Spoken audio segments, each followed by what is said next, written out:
yıl Nam Uluhugar Respublika bir sana ulakan o sportluk ülkede kendine. Otukluk спортивные игры спартакиада участия республики спортивные механики. Bugün bir yere bırakındık. Bugün bir yere hokkey. Bugün bir yere oyunu. Спортивные якутяне мероприятия bir bu bastaki kıttığını öğrenen evet. İminna Dorovoy hokkey Tüben Nehirli'ye gitten sağlamlar.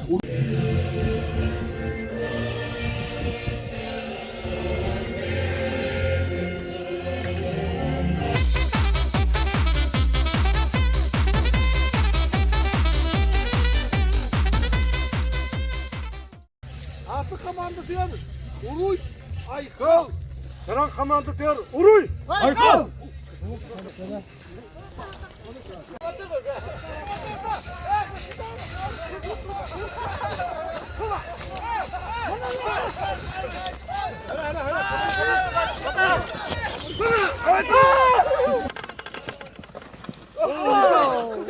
Gönder gitti. Orada kırmızı dur.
Sungai jajan.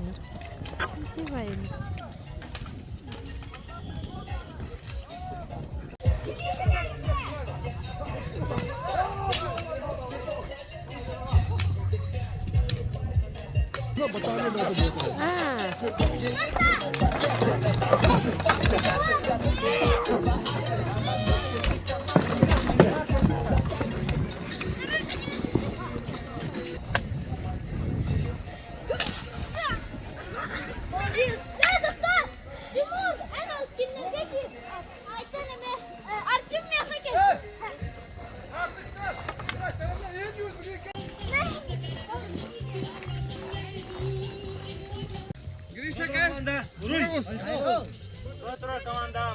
Ayhan.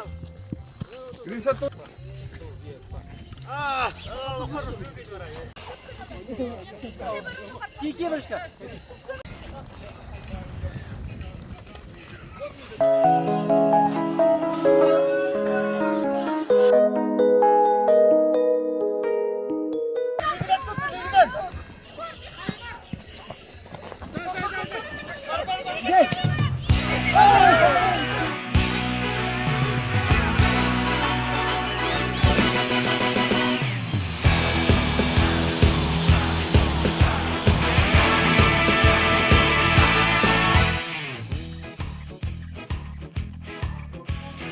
Kendi namuluğun barın ehlekleri namuduluğular ağız sportun sığınan tümü deligin adıttan tehlike sporda hakkı itigar bilgi ümürü